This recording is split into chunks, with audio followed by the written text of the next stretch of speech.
Voy a comenzar definiendo un poquito qué es la hegemonía para que tengan claro un poquito más qué es el concepto. Se denomina hegemonía al dominio de una entidad sobre otras de igual tipo.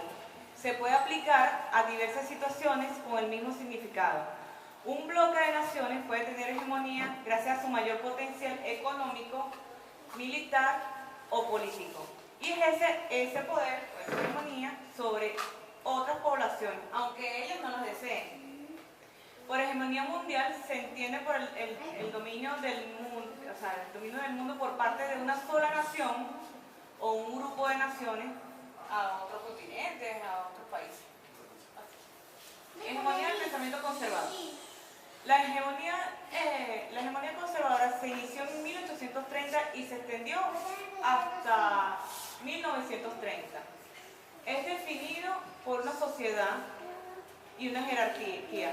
Esa sociedad y esa jerarquía, básicamente lo que ellos quieren es mantener su estatus, que es el status quo.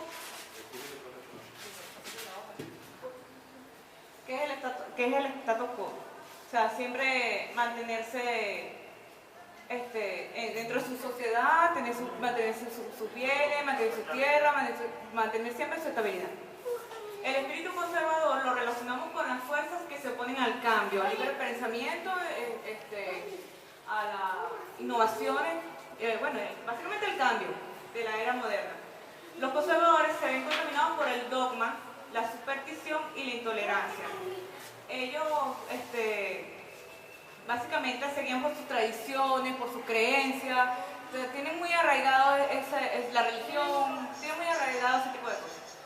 Por otro lado, la acción conservadora apoya lo estático, lo reglamentado y lo permanente. O sea, ellos repudian lo que es a la anarquía, el desorden, todo ese tipo de cosas. Sí. En este tipo de ambiente, el espíritu innovador muere. O sea, las cosas de moda, el cambio, las tendencias políticas, todas esas cosas mueren por la restricción y la falta de espacio intelectual regulada. Los libres pensadores eran controlados, perseguidos para que no hubiera nunca un cambio y ellos mantenerse siempre en su mismo estatus. En el aspecto político, defendieron el centralismo. En su gobierno promulgaron la ley sobre la libertad de los contratos de 1830, que autorizaba a los prestamistas a cobrar el tipo de interés que ellos quisieran y el cobro de interés sobre interés. En estos periodos la parte económica de ellos surgió mucho más y se enriquecieron más y mantenían más su poder y su estatus. Promulgaron la ley de Feliquita, que establecía que un deudor no debía contar con la aprobación de todos sus acreedores para decretarse en estado de mora. También redujeron las cargas impositivas, como fue el caso de los impuestos a las exportaciones, y garantizaron las libertades de tránsito y comercio.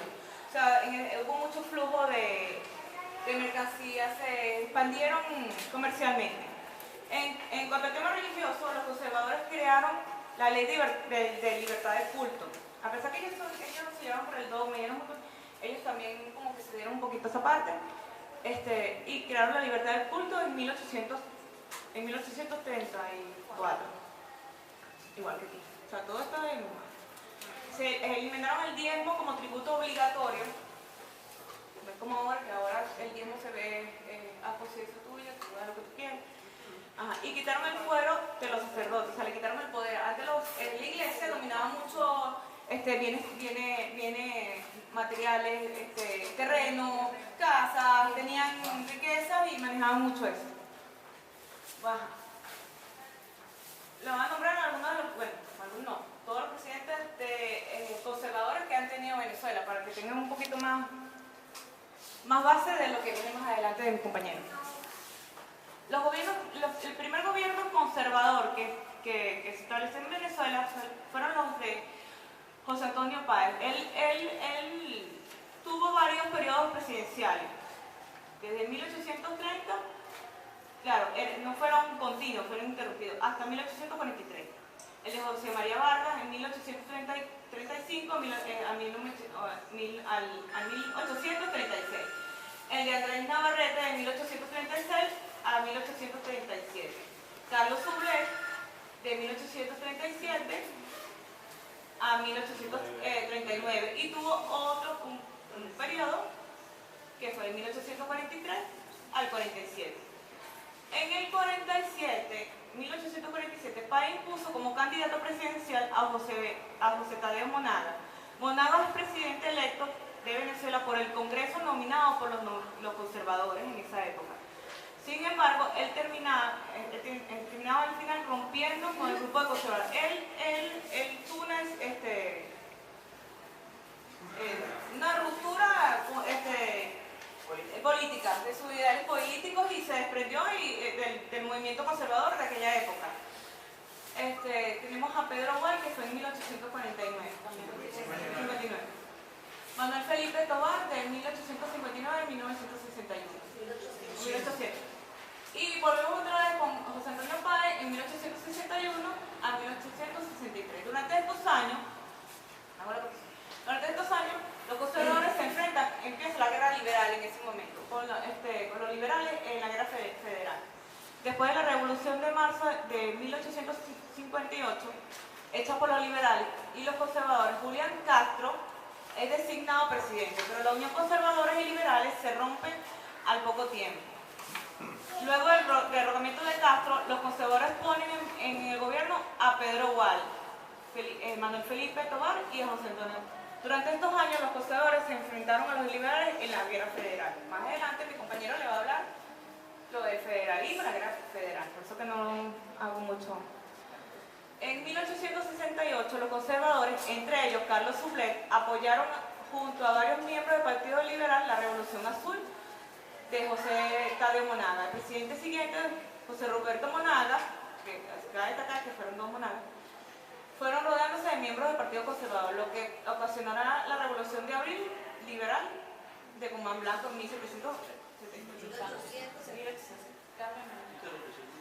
Sí. Luego que ellos ganaron la victoria liberal, los conservadores no lograron poner nuevamente a ninguno de los suyos en la presidencia. O sea, se acabó como que la dinastía de ellos, de los conservadores, presidentes en Venezuela. Al final los partidos conservadores y liberales fueron desapareciendo gradualmente como fuerzas políticas durante las dictaduras de Cipriano Castro y Juan Solano. Ya el siglo XX, pues. Ya el siglo XX ya se estaba disuelto, ya se estaba listo. Ajá. Voy con el tema de la desintegración de la obra bolivariana. Para hablar de la desintegración de la obra bolivariana, voy a hablar un poquito de la obra de Bolívar, que ya todos conocemos.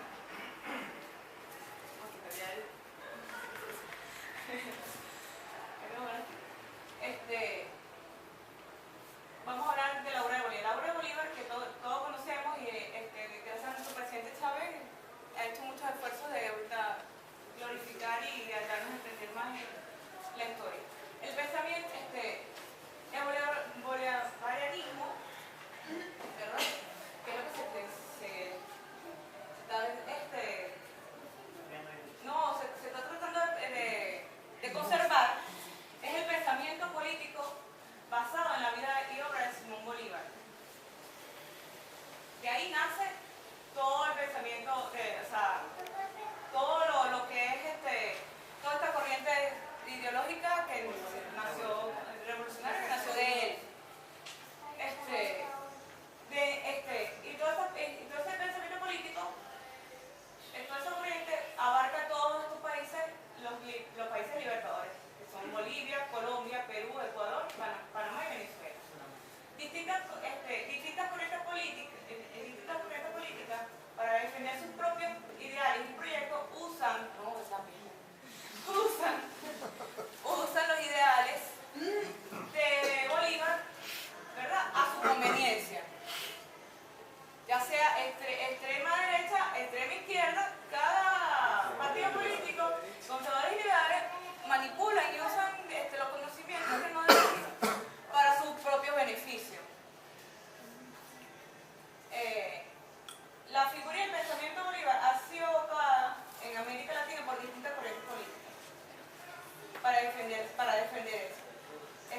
La sacralización de la figura de Bolívar es, sin embargo, muy notable en Venezuela, más que en todo el país, siendo utilizada por los gobiernos para justificar y blindar sus propios proyectos. Son notorios los esfuerzos realizados en este sentido por el presidente Hugo Chávez, quien ha intentado conferir a la figura de Bolívar un carácter sagrado, haciendo de él un ser perfecto, intachable, lleno de virtudes e intocable.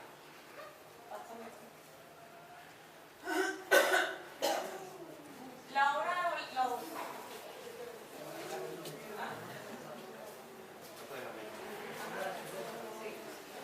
Los ideales de Bolívar se basan y tienen base...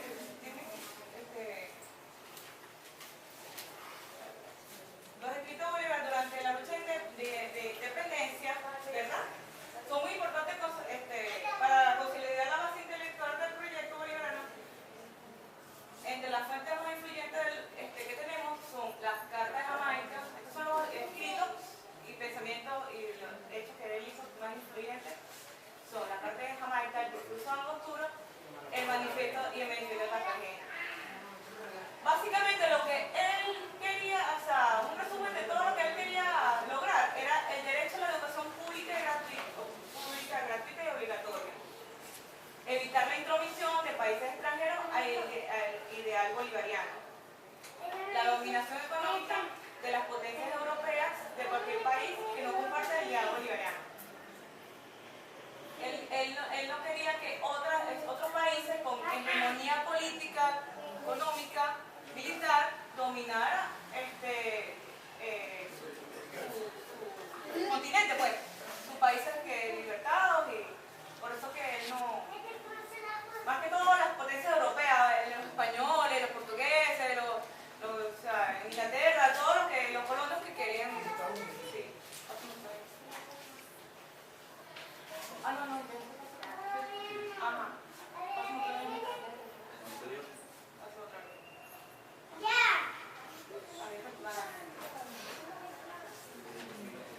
Bueno, para concluir con la desintegración de la obra bolivariana, se han hecho mucho, el gobierno